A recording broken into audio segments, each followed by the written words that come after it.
कौड़ी की कीमत। एक सच्ची कहानी। एक बूढ़ी माँ के पास देने को सिर्फ एक कौड़ी थी। लोग उस पर हंस रहे थे, पर उस छोटी सी कौड़ी ने उस दिन सबको रुला दिया। गांव का नाम था तिरुवल्लुर। सूरज ढलने को था, ठंडी हवा चल रही थी। पूरा गांव जैसे सांस रोके खड़ा था, क्योंकि आज पहली बार महात्मा गांधी गांव आने वाले थे। छोटे बच्चे पेड़ों पर चढ़कर देखने की कोशिश कर रहे थे। महिलाएं अपने बच्चों को गोद में लिए खड़ी थी और बूढ़े लोग लाठी टेकते हुए आगे की कतार में आ बैठे। इस भीड़ में एक बहुत बूढ़ी माँ भी खड़ी थी। उसके चेहरे की झुर्रियों में पूरा जीवन लिखा हुआ था। भूख, अपमान, अकेलापन और संघर्ष। उसका कोई अपना नहीं था। पति बरसों पहले चल बसे थे। बेटा गरीबी से तंग आकर शहर चला गया था। न कोई खबर, न कोई सहारा। थोड़ी ही देर में हलचल मच गई।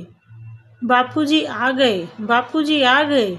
लोगों की निगाहें एक ही दिशा में टिक गई। बापूजी आए और मंच पर शांति से बैठ गए। पूरा गांव उन्हें देखने लगा।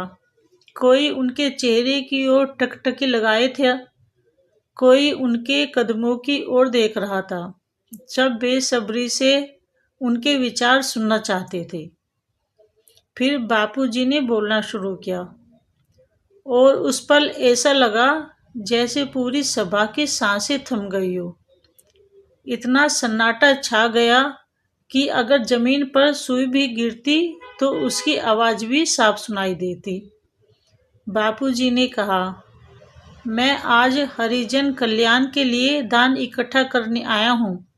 हरिजन मतलब हमारे समाज के वो लोग जो सालों से गरीबी, अपमान और उपेक्षा झेल रहे हैं। अगर हम उन्हें सिर्फ दया की नज़र से देखेंगे तो उनकी जिंदगी नहीं बदलेगी। हमें उन्हें इंसान समझकर सम्मान देना होगा और अपनाना होगा। दान सिर्फ पैसे देने का नाम नहीं है। किसी भूखे को रोटी देना, किसी टूटे हुए इंसान को सहारा देना और किसी अकेले को अपनापन देना, यही सच्चा दान है। सभा में सन्नाटा छा गए। लोग बापू की बातों में खो गए। तभी दान की थाली आगे बढ़ाई गई। लोग आने लगे। किसी ने 100 रुपये दिए, किसी ने गहने उतार दिए। थाली भरती गई। बूढ़ी माँ दूर खड़ी यह सब देख रही थी। उसके होठ कांप रहे थे। उसने धीरे धीरे अपनी मुट्ठी खोली। उसमें एक छोटी सी कौड़ी थी। वही उस माँ की आखिरी निशानी थी। वह आगे बढ़ने लगी। जैसे ही बूढ़ी माँ ने भीड़ में से आगे बढ़ी, कुछ लोग जोर जोर से हंसने लगे। खुद तो खाने को नहीं है, चली है दान देने। उनकी बात सुनकर वह पल भर को घबरा गई। उसके कदम थम से गए और आंखों में आंसू आ गए। लेकिन फिर उसने अपने दिल को संभाला और कांपते कदमों से आगे बढ़ने लगी। उसे माँ की आखिरी बात याद आई कि बेटी, जब तू बहुत असहाय महसूस करे तो इस कौड़ी को देखकर याद करना कि तू अकेली नहीं है। बूढ़ी माँ के आंखों से आंसू टपक पड़े। उसने मन ही मन कहा, आज मैं सच में असहाय हूँ, पर अगर मैं यह भी नहीं दे सकती तो मेरा जीवन किस काम का। उसके फटे आंचल से बंधी कौड़ी जब बापूजी के हाथ में पहुंची तो पल भर के लिए समय थम सा गया। भीड़ में कुछ लोग फिर फुसफुसाए, इतनी छोटी सी चीज। बापूजी ने वह कौड़ी हथेली पर रखी और कहा, आज इस सभा में सबसे बड़ा दान यही है, क्योंकि इस माँ ने अपने जीवन की आखिरी पूंजी दे दी है। सभा में सन्नाटा छा गया।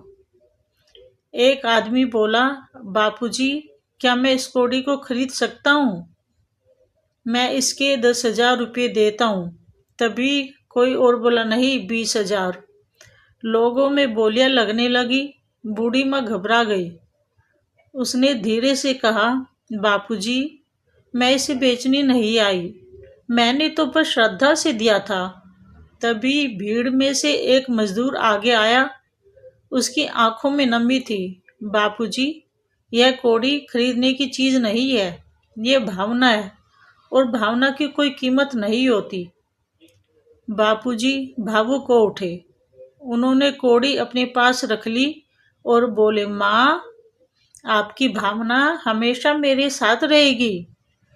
फिर उन्होंने उस कौड़ी को अपनी धोती के पल्लू से बांध लिया, जैसे उसे अपने दिल के पास रख लिया हो।